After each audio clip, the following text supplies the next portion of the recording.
a ideia de que as placas tectônicas se movimentam não foi muito bem aceita quando foi formulada a teoria por Wegener. Até ele foi ridicularizado, foi colocado como um louco, porque aquela concepção no momento, era difícil imaginar como é que grandes massas continentais poderiam se movimentar. Mas a importância do Steno é que ele criou princípios básicos, né? Isso aí pode se assemelhar muito à física, né? Que tinha as leis da física, né? A lei da gravidade e tudo mais. Não chega a ser uma lei, mas é um princípio, né? Um deles é a horizontalidade original, é um princípio que a gente utiliza até hoje, que geralmente as camadas horizontais se estendem por grandes áreas, né? Essa continuidade lateral, mas o mais importante é a superposição das camadas. É uma coisa que aparentemente é óbvia, mas eles não tinham esse conhecimento. Então nós estávamos falando do Nicolau Steno, né? Esse é o livro que ele preparou. Olha o título, né? Um dente de tubarão ou fóssil de uma concha, é quase que como um sólido pode estar contido em outro sólido. Um conceito que relativamente hoje é natural, né? Naquela época precisou fazer um tratado e defendê-lo, né? Apresentar, né? Aqui é interessante até que naquela época não tinha esse recurso que nós comentamos agora, como é que é apresentado uma descoberta científica, que tem que ter uma publicação, que é um corpo editorial, passa pelos revisores. Ali você publicava um livro e apresentava, né? Era dessa forma. Bom, então os três princípios básicos, né? A questão que as camadas, os estratos, se depositam de forma horizontal em quantidade lateral através da superfície da Terra e são depositados em sucessões cronológicas, né? Isso é o conceito da estratigrafia. As mais antigas se posicionam na base e as mais novas no topo, né? É o princípio, como é que chama esse princípio? O princípio da superposição, né? E é o desenho que ele fez, né? O desenho original dele, né? Aqui é interessante, ó, isso tudo, realmente, por isso que eu falo, é quase que uma ciência à parte, que a gente lê nos livros de divulgação, mas cada conceito dele você pode aprofundar, porque pelo desenho que ele faz, eles acreditam, eu acho que ele acreditava que quando via umas camadas dobradas, parece até umas pilhas de livro, né? Isso aqui dá até quem estuda psicologia, né? Entendeu por que ele fez esses desenhos? Ele acreditava, acho que muitas vezes uma camada dobrada ou falhada era mais por colapso, né? De blocos, né? Ele tentando explicar, quer dizer, os desenhos que ele coloca aqui não condizem muito com a realidade. Então é interessante procurar imaginar o que ele quis, o que ele pensava, né, quando fazia esses desenhos, né? Então ele se tornou padre, né? Então abandonou a ciência e não quero incentivar esse conflito, né? Porque mesmo assim ele é considerado o pai da estratigrafia, mas alguns o colocam como um criacionista que criou a ciência, né? Mas eu acho que esse embate não vale a pena, né? Eu acho que não. Um criacionista tinha as convicções religiosas e teria que respeitar e pronto, né? Bom, Steno é estudo com base na observação do presente para interpretar o passado. Quer dizer, ele observava, ele via as evidências, né? Não era só em cima de escritos ou a imaginação, né? Aí entra a idade da razão, que são os séculos XVIII e XIX, né?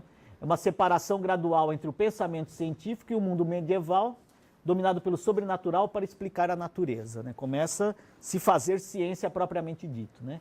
Químicos, físicos, matemáticos e astrônomos, premissas e cálculos rigorosos, né? Então já começa a aparecer o rigor científico. A partir da filosofia coperniana, temos nos habituados à vastidão do espaço que nos rodeia e de que o mundo é um mero ponto girando no universo. Eu acho que essa é uma questão que talvez tenha sido fundamental e às vezes isso a gente percebe. E eu acho que pode ser até um assunto principal no trabalho de vocês, até como educador ambiental. Porque se a gente imagina, tem gente que imagina isso, que a Terra ela foi feita, evoluída para o ser humano. Então a gente pode usar da forma que for. E não é isso, né? Nós somos um mero acaso, né? É um incidente aí, né, na Terra. Se você pensa dessa outra forma, você também tem uma outra forma de tratar a questão do uso dos recursos naturais, né?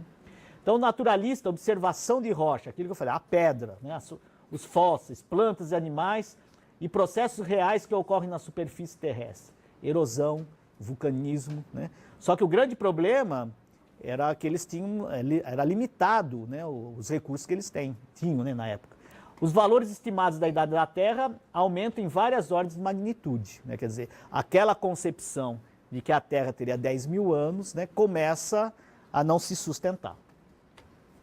Então aí aparece Descartes com a influência do Steno, né, acreditava que as montanhas resultavam de colapso subterrâneo de caverna. Eu acho que isso aqui, se a gente voltar naquela figura do Steno, me chama muito a atenção isso, né? Eles acreditavam, então, talvez tivesse algumas camadas com vazio embaixo e ocorria o colapso, né? Esse colapso é o dobramento que a gente vê nas rochas atualmente, né? Vulcões formados não por construções como produtores de rochas. Isso aqui é interessante, que é um conceito que não é o que a realidade mostra.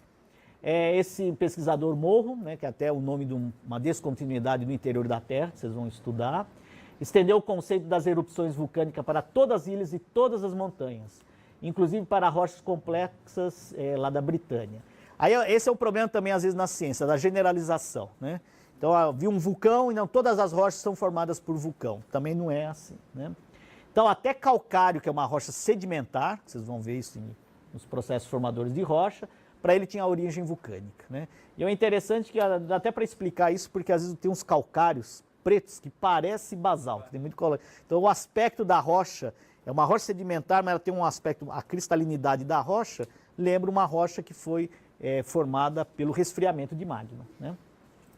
E ó, todas as ilhas, todas as montanhas, quer dizer, é um vulcanismo.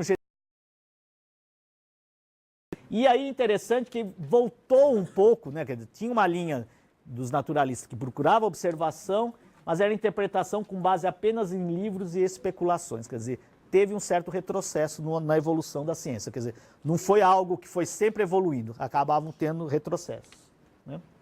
Esse pesquisador Desmarest, né, descrição detalhada de rochas vulcânicas e feições vulcânicas, comparação com erupções recentes, isso a gente precisa entender que eram pesquisadores que estavam na Europa. Se esses pesquisadores, ou a origem da história da ciência fosse no Brasil, provavelmente ia ter o prejuízo das rochas vulcânicas, porque aqui não tem rochas vulcânicas. A Itália tem os vulcões, né? Na Europa tem isso. Então isso tudo ajudava, né? Ele comparou com erupções recentes, 30 anos de estudos detalhados, que eram pessoas que se aplicavam mesmo, geraram muitas informações, né? E essa ideia da atividade vulcânica, aí ela encontra depois uma certa interrupção com os trabalhos de Werner, né? E o Werner também teve uma função muito importante. E aqui é interessante que o Werner é um professor alemão, ele foi professor do José Bonifácio. O José Bonifácio foi um mineralogista, nascido em Santos, né? E teve aula com o Werner na Alemanha, né? Então, os fundamentos da geologia, de 1780 a 1830, vem o Werner com o netunismo. O que vocês entendem por netunismo? Que o Netuno é o deus do mar. Então, por que é relacionado a Werner a ideia do netunismo? Dilúvio, né? Interessante que ele acreditava que todas as rochas na Terra formaram num antigo mar primitivo. E aí ele colocava isso de uma forma, ele acreditava nisso como cientista. Você acha que a igreja na época achou interessante essa hipótese dele? Totalmente, falou, bateu, tem um cientista. Aí eles até, os católicos do pessoal da igreja dizia, é interessante que ele relaciona tudo ao netunismo, a um grande oceano primitivo, mas em nenhum momento ele fala do dilúvio, quer dizer, ele não coloca como aquilo como sendo uma interpretação literal da Bíblia. Ele acreditava nisso mesmo, né? Aí depois vem o James Hutton, que tem uma função primordial, e aí vem o plutonismo. Plutão é o deus das profundezas, né? Então aí muda um pouco a concepção, a ideia, mas também não de uma forma generalizada, né? Ele acreditava que algumas rochas vinham de magma de profundidade. O Smith, um inglês, aqui nós vamos explicar o porquê que ele teve uma importância, e aqui é interessante que ele faz o primeiro mapa geológico de uma parte da Terra. E o Lyell com os princípios de geologia, o Charles Lyell que influenciou Darwin. Então vamos ver as ideias do Werner com o netunismo. Ele achava que todas as rochas eram formadas por precipitação química, ou seja, tinha um mar primitivo, esse mar primitivo com soluções, e a solução precipitou e se transformou em rochas. Então todas as rochas tinham a origem nesse oceano primitivo. Ele foi um líder científico muito importante, ele teve vários discípulos, né, como expliquei para vocês, um deles foi o José Bonifácio. Era uma pessoa carismática. Isso tem uma questão em ciência também que influencia muito, né? O poder de argumentação. Qual revista científica que vocês acham que topo de linha aí, a mais importante, Science, Nature, né? E tem que publicar em inglês, né? E às vezes você manda um trabalho que vem num país sul-americano, o pessoal fica em dúvida, não acredita, tem todas essas questões, não é um processo tranquilo. Enquanto que se alguém lá de uma grande universidade americana ou inglesa submete um artigo, ele já tem um pré-aceite, né? Então tem todo esse problema, né? E o interessante é que ó, ele escreveu pouco, mas suas ideias foram perpetuadas pelos seus alunos, né? Isso aqui é interessante a forma que ele colocou, né? A escola dele é Geognose. Esse é um termo bastante utilizado na área de geociência, tem uma revista, uma fundação, tem umas coisas assim, o pessoal utiliza muito esse nome, Geognose.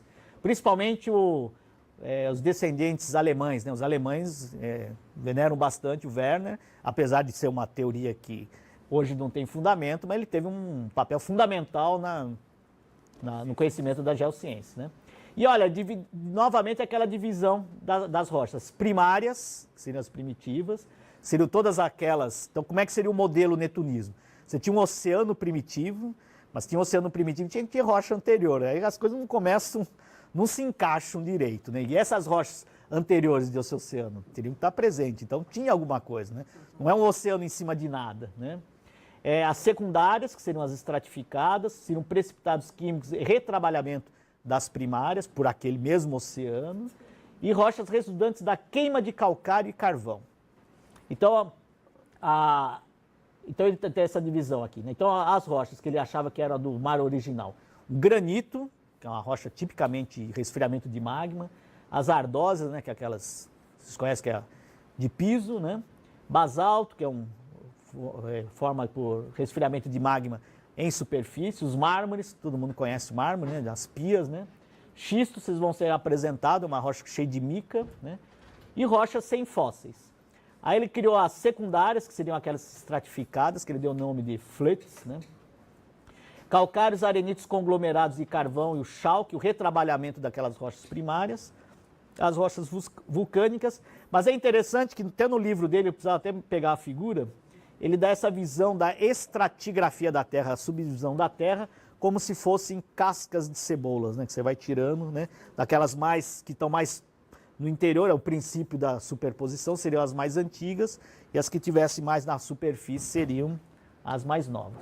Essa é uma figura que está no Decifrando a Terra, então seriam as rochas primárias. Então aí que não bate, né? Porque se tivesse um oceano primitivo, teria umas rochas anteriores, né? Então é isso que te mostra. Um modelo que não tem muito fundamento não encaixa, ele fica sujeito a críticas, né? As rochas secundárias seriam o retrabalhamento das rochas primárias, redepositadas. E aí aquela história, acharam lá uma bacia sedimentar em Paris, com sedimentos em cima do que ele considerava secundária. Então essas rochas são terciárias. Aí acham um sedimento inconsolidado em cima das terciárias, então seriam as quaternárias, né?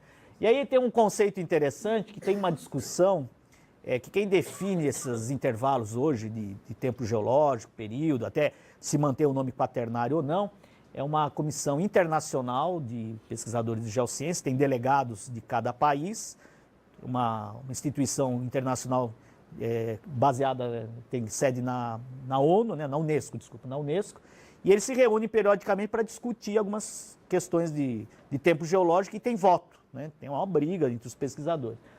E está tendo uma discussão que eu acho que é muito enriquecedora e envolve muito questões de geociência, de que nós estaremos entrando num novo período geológico. E esse novo período geológico teria como agente geológico o ser humano, né? Então é até interessante, que, de uma forma didática, porque eu acho que nenhuma espécie, né, biológica na história da Terra mudou tanto o planeta, né, como o ser humano. E aí que nome que vocês dariam para esse novo período? Você teria o terciário, o quaternário e o antropoceno. O que vocês entenderiam como tecnógeno? Tem algo a ver com genes, né? É interessante fazer essas associações, né? Genes e tecnologia, né? Na verdade, esses tecnógenos são depósitos, hoje até evoluiu um pouco o termo para depósito e feições tecnogênicas, seriam depósitos sedimentares desenvolvidos pelo ser humano com a tecnologia. Mas até assim um sambaqui, né, que é aqueles concheiros, que era o lixão do homem pré-histórico é considerado um tecnógeno, porque ele tinha uma tecnologia, a técnica ele tinha, né? Tinha um machado de pedra, matava os bichos, ia jogando. Então, um aterro sanitário é um tecnógeno, né? Uma escavação, né? Um canal de Suez, né? É um tecnógeno. Os nossos rios, né? Não são mais rios, né? Que é o canal do Tietê e o canal do Rio Pinheiros, é um tecnógeno. E aí tem um estudo que já está até desatualizado, um pesquisador pegou o volume de movimentação de terra, de sedimento, que a humanidade fez nas últimas décadas, né? Ele estima que daria para montar uma cadeia de montanhas de 300 quilômetros de distância, 30 quilômetros de largura e 8 quilômetros de altura. Uma cadeia de montanha, quer dizer. Então, quando você mostra dessa forma, dá para ver isso. Eles não tinham contabilizado ainda as atividades da China, né? Que a China fez hoje. Inclusive, os recursos minerais hoje tiveram um aumento e a geociência teve um aumento muito grande por procura de minérios com o fenômeno da China, né? Que a China cresceu muito, está consumindo muito minério, construindo obras gigantescas, né? Está mudando aí a superfície do planeta. Então, quer dizer, a quantidade de tecnógeno hoje é brutal. Aquelas ilhas na Dubai, né? Aquela artificial, quer dizer, aí você vai. Aqui, o aterro aqui da Bandeirantes, né? Aterro sanitário, já esgotou, é uma montanha de lixo, né? Então esse tecnológico está muito atrelado a esse conceito do antropoceno. Vocês preferem antropoceno ou quinário? Antropoceno, não. E outra, quase abolimos o quaternário, o quinário realmente que não vai emplacar mesmo, né? E aí o James Hutton com o martelinho dele, ó. O James Hutton tem uma figura, essa aqui é um ponto na Escócia que chama o Siccar Point, né? Ele ia para lá olhar o mar, olhar as rochas e tudo mais. E o que chama a atenção aqui nessas rochas aqui, ó? Se for fazer um esqueminha aqui, ó. A gente tem umas rochas que estão inclinadas assim, né? E outras rochas inclinadas assim, ó.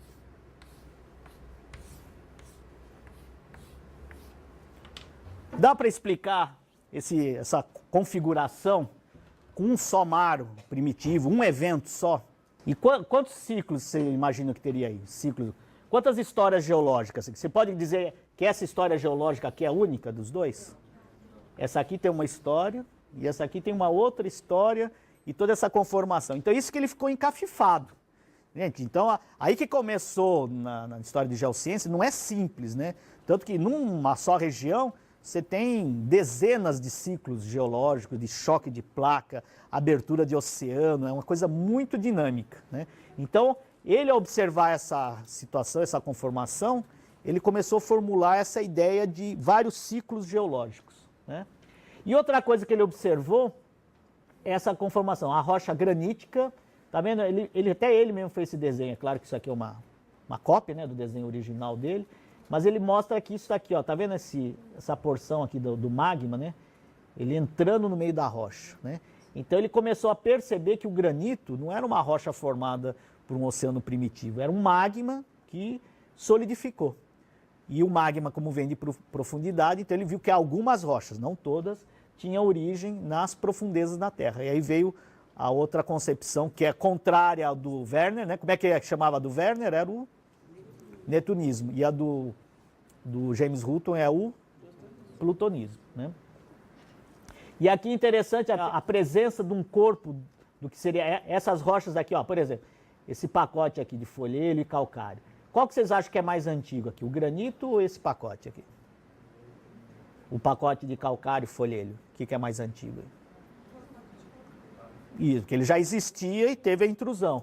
E a hora que teve a intrusão, é que a figura aqui não está muito didática, mas ela engloba, acaba um pedaço desse material, que a gente chama da rocha encaixante, fica englobado no meio do magma.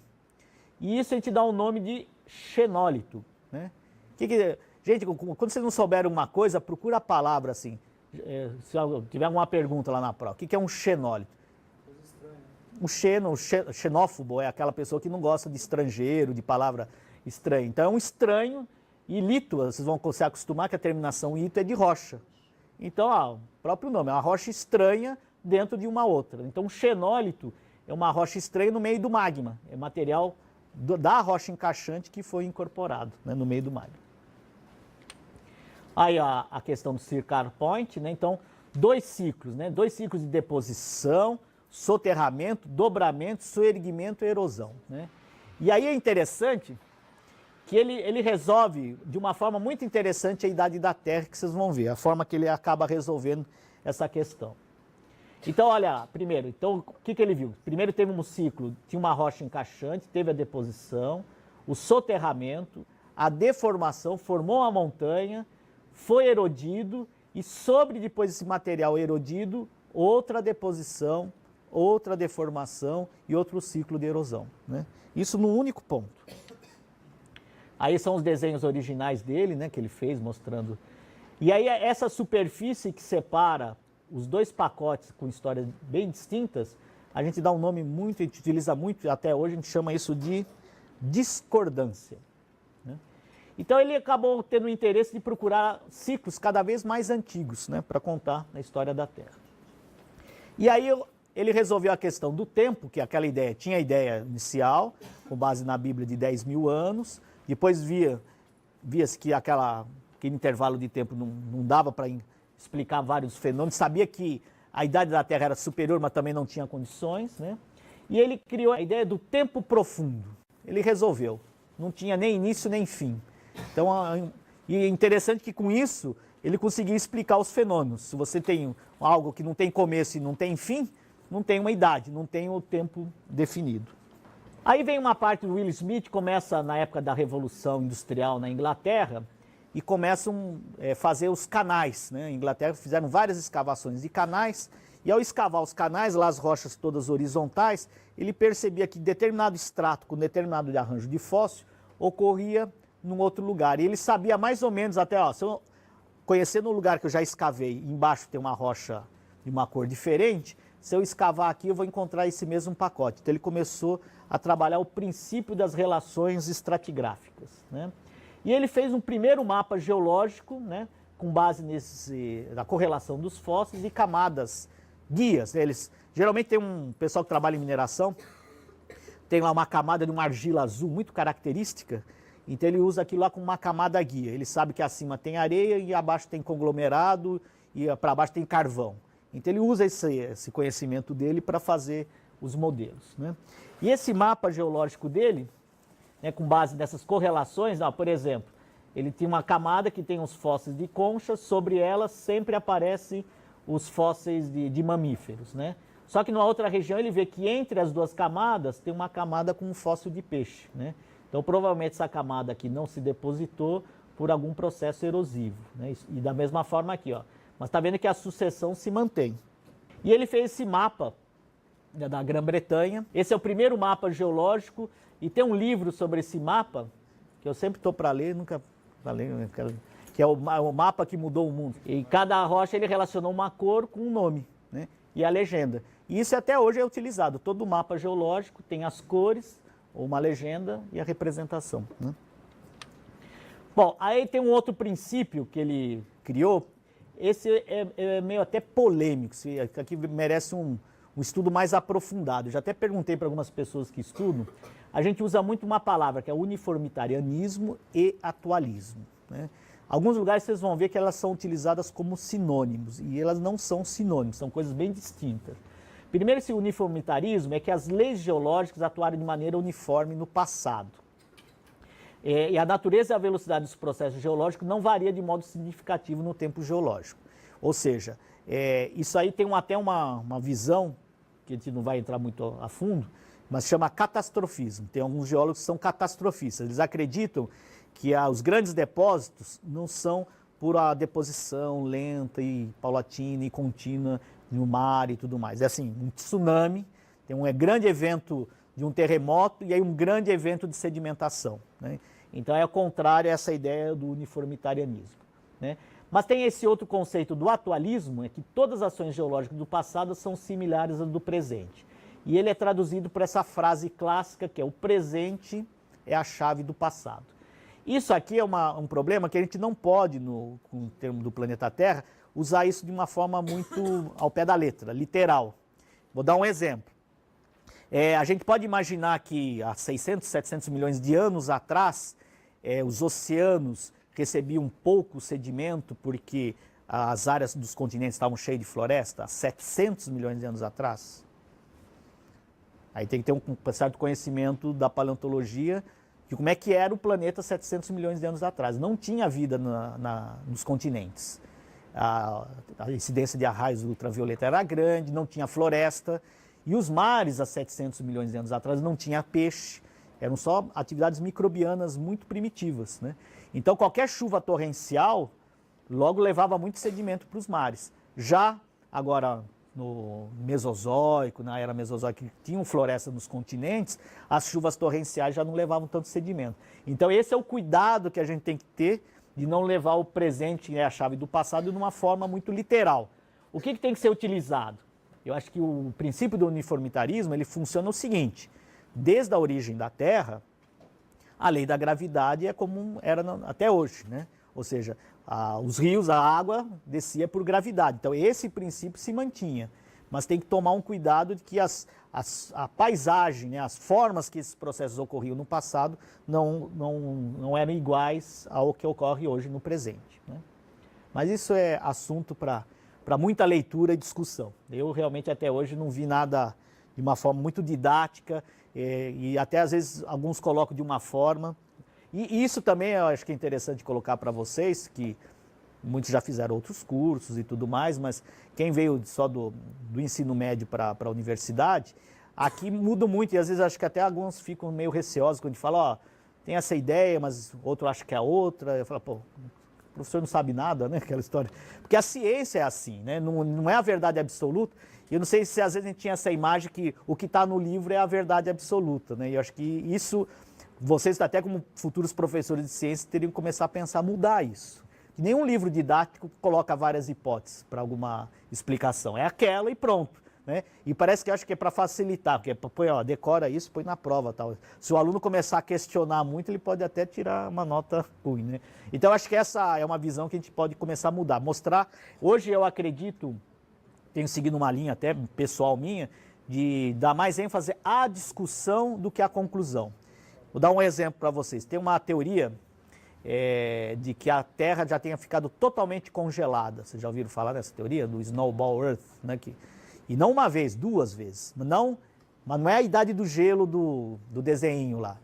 Isso há 800 milhões de anos atrás, depois 600. É interessante que é uma teoria, está no meio científico, mas ainda não está amplamente divulgada. E tem gente que acredita e tem gente que não acredita. A gente está estudando umas sucessões de rocha que pega esse intervalo de tempo, né?